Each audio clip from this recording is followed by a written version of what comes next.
जिंदगी में तूफान आए, कयामत आए, लेकिन दोस्ती में दरार ना आने पाए। ये फेमस डायलॉग अपने जमाने के हिट एक्टर कादर खान का है। कादर खान को एक्टिंग और कॉमेडी के अलावा उनकी डायलॉग डिलीवरी के लिए भी जाना जाता है। आज मुझे पहली मर्तबा पता चला कि इतने बड़े महल में रहने वाला शख्स इतना छोटा भी हो सकता है। उन्होंने कभी विलेन बनकर डराने का काम किया, तो कभी कॉमेडियन बनकर सबको हंसाया भी, तो कभी सीरियस होकर पल भर में दर्शकों को रुला भी दिया।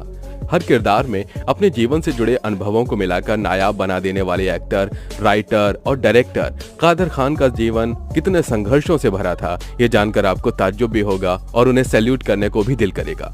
एक बदनाम गली से निकलकर रुपहले पर्दे पर छा जाने वाली कादर खान की कहानी वाकई में एक मिसाल है।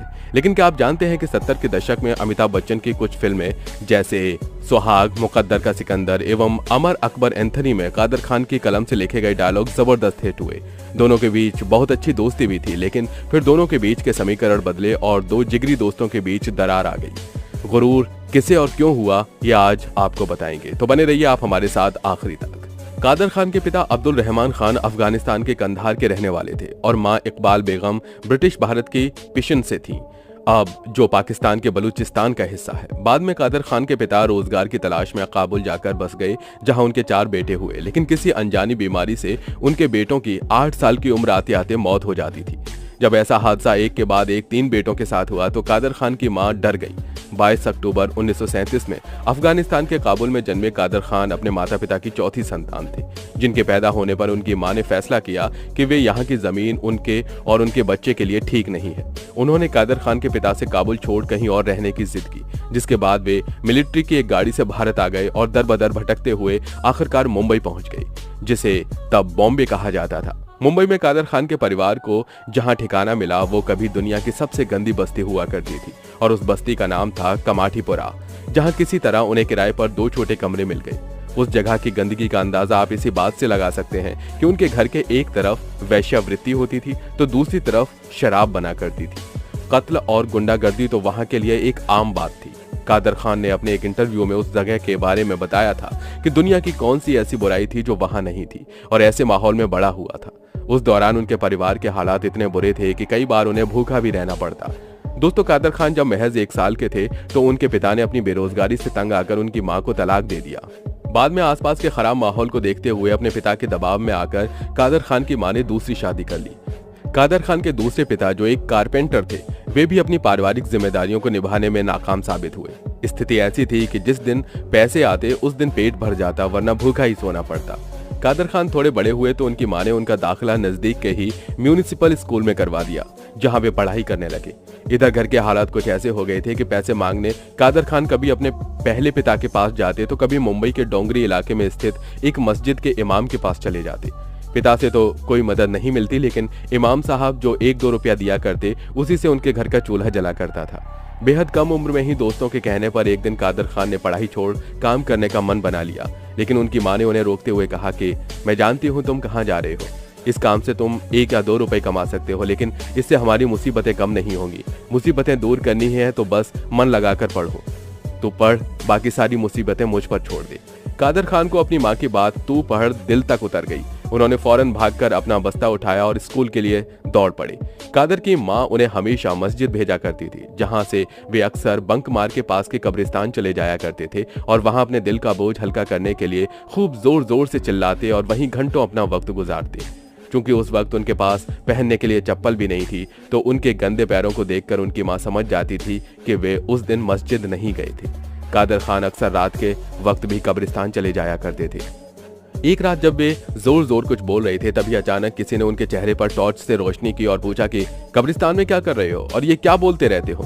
कादर खान ने कहा, दिन भर में जो कुछ भी देखता और सीखता हूँ उसी को दोहराता हूँ। कादर खान की बात सुनकर वो शख्स उनसे काफी प्रभावित हुआ और कहा कि तुम नाटकों में काम क्यों नहीं करते। दरअसल अशरफ खान नाम के वो शख्स एक नाटककार थे और उन दिनों अपने नाटक के लिए एक छोटे बच्चे को ढूंढ रहे थे जो पढ़ा लिखा हो और जिसकी जुबान भी साफ हो। ऐसे में किसी ने उन्हें बताया कि एक लड़का है जो रोज कब्रिस्तान में पागलों की तरह चिल्लाता रहता है, शायद वो उनके काम का हो। और बाकी कादर खान उनके काम के ही निकले। कादर खान ने हाँ कर दिया और इस तरह से बतौर एक्टर उनकी शुरुआत हो गई। बाद में कादर खान ने ऐसा ही एक सीन फिल्म मुकद्दर का सिकंदर के लिए लिखा था, जिसे लोगों ने खूब पसंद किया था। खैर, अपने पहले ही नाटक में कादर खान ने इतनी जबरदस्त एक्टिंग की कि वहां मौजूद दर्शकों ने उन्हें कंधे पर उठा लिया और नाचने लगे। नाटक के बाद एक बुजुर्ग दर्शक ने उन्हें 100 रुपए का नोट इनाम में दिया, जो उस वक्त एक छोटे लड़के के लिए बहुत बड़ी रकम थी। कादर खान ने उस 100 के नोट को हमेशा एक ट्रॉफी की तरह संभाल कर रखा। मैट्रिक की पढ़ाई पूरी करने के बाद कादर खान इस्माइल यूसुफ कॉलेज, जो कि मुंबई यूनिवर्सिटी से एफिलिएटेड था, वहां दाखिला ले लिया। एक दिन दोस्तों के कहने पर उन्होंने कॉलेज के एक नाटक का ऑडिशन दिया, जहां उनके संवाद अदायगी से सभी बेहद प्रभावित हुए। उन्हें उस नाटक में एक फकीर का किरदार दिया गया। उस नाटक को पढ़ने के दौरान उन्हें उसमें कुछ खामी नजर आई और 1-2 दिन बाद उन्होंने बेझिझक ये बात अपने डायरेक्टर को बता दी। मजे की बात तो यह है कि डायरेक्टर ने भी कहा कि हाँ, मुझे भी तो कुछ गड़बड़ लगती है स्क्रिप्ट में, क्या तुम इसको ठीक कर सकते हो? कादर खान ने कहा कि सर, मैं कोशिश करता हूँ। इसके बाद कादर खान ने उस स्क्रिप्ट को कैंटीन में बैठकर 4 घंटे के अंदर ठीक करके डायरेक्टर को सौंप दिया। डायरेक्टर को कादर खान का लिखने का अंदाज इतना पसंद आया कि उन्होंने उस नाटक को कादर खान के नाम कर दिया। ताश के पत्ते नामक इस नाटक को कादर खान अक्सर स्टेज पर किया करते थे। फिर ऐसे हुआ फिल्मों में आगमन। दरअसल एक बार कॉलेज के एनुअल फंक्शन में कादर खान का नाटक देखने के लिए एक्टर दिलीप कुमार ने अपनी इच्छा जताई। मजे की बात कि फोन पर हुई बात के दौरान कादर खान ने इसके लिए उनके आगे 2 शर्त रख दी, जिसे उन्होंने स्वीकार भी कर लिया। कादर खान ने दिलीप कुमार से कहा, एक तो आपको समय पर आना होगा और दूसरा, अगर नाटक पसंद आया तो पूरा देखना होगा। इस पर दिलीप कुमार ने मजाक में पूछा, अगर कोई कॉन्ट्रैक्ट करना हो तो इसके लिए तो साइन कर दूं? खैर, दिलीप ने पूरा नाटक देखा और कादर खान से इतने प्रभावित हुए कि उन्होंने अपनी अगली 2 फिल्मों के लिए उन्हें साइन भी कर लिया। उन फिल्मों के नाम थे सगीना महतो और बैराग। हालांकि बतौर एक्टर कादर खान की शुरुआत 1973 में आई राजेश खन्ना की फिल्म दाग से हुई थी और ये दोनों फिल्में बाद में आई थी। कादर खान ऑलराउंडर थे। डायलॉग लिखना हो या स्क्रिप्ट पेन पेपर पर मिनटों में अपनी कलम का जादू दिखा देते थे। कैमरे को संभालना हो या कैमरे के सामने एक्टिंग करना, ऐसा कोई भी काम नहीं है जिसे कादर खान नहीं कर पाते। कहते हैं कि आदमी को कभी घमंड नहीं करना चाहिए, क्योंकि घमंड सब कुछ खत्म कर देता है। कुछ ऐसा ही कादर खान और अमिताभ बच्चन के बीच हुआ और सालों की दोस्ती 2 शब्दों की वजह से टूट गई। दरअसल बिग बी के राजनीति में आने के बाद उन दोनों के आपस में समीकरण खराब हो गए थे। पुराने दिनों को याद करते हुए उन्होंने कहा था, मैं हमेशा उन्हें अमित कहता था, लेकिन एक दिन जब मैंने उन्हें अमित कहा तो उन्हें अच्छा नहीं लगा। साउथ के एक निर्माता ने मुझसे पूछा, आप सर जी से मिले? मैंने पूछा, कौन सर जी? वो चौंक गया और बोला, सर जी तुमको नहीं मालूम, अमिताभ बच्चन। मैंने उनसे कहा, मैं उन्हें अमित कहता हूँ, वो दोस्त हैं। उन्होंने कहा, नहीं, आप उन्हें हमेशा सर जी बोलना, अमित नहीं बोलना, अब वो बड़े आदमी हैं। कादर खान ने आगे बताया था, अमिताभ हमारे पास आ रहे थे और मैंने सोचा कि अन्य सभी लोगों की तरह मैं उन्हें सर जी कहूंगा, लेकिन मैंने नहीं किया। उस दिन से मैंने उन्हें कभी नहीं बुलाया और उन्होंने मुझसे कभी बात नहीं की। कादर ने कहा, क्या कोई अपने दोस्त को, अपने भाई को और किसी नाम से पुकार सकता है? उनसे वो राब्ता नहीं रहा, इसलिए फिर गंगा जमुना सरस्वती मैंने आधी लिखी और आधी छोड़ी। कई अन्य फिल्में जिनमें मैंने काम करना शुरू कर दिया था, लेकिन फिर मैंने उन्हें छोड़ दिया था। दोस्तों, कादर खान बतौर विलेन जितने हिट रहे, उतने ही वे कॉमेडियन और कैरेक्टर एक्टर के तौर पर भी पसंद किए गए। कादर खान बताते हैं कि विलेन के रोल ने न करने का फैसला उन्होंने अपने परिवार और अपने स्टूडेंट्स की वजह से लिया था।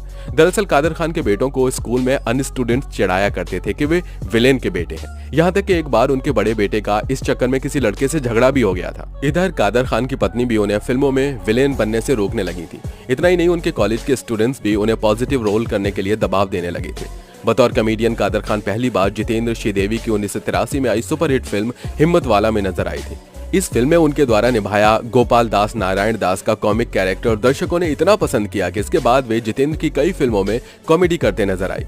उस दौरान अगर वे विलेन भी बनते तो उसमें कॉमेडी का टच जरूर रहता था। धीरे धीरे कादर खान बतौर कॉमेडियन मशहूर हो गए। एक दौर तो ऐसा भी था जब कादर खान कई हीरो से ज्यादा लोकप्रिय थे और पोस्टर पर उनके चेहरे को ही हाईलाइट किया जाता था। शक्ति कपूर, असरानी और अरुणा ईरानी के साथ उनकी जोड़ी को दर्शकों ने खूब पसंद किया था। दोस्तों, भारतीय सिनेमा के इतिहास में ऐसा बेहतरीन कलाकार कोई और नहीं है। कादर खान साहब का नाम हमेशा गर्व से लिया जाएगा।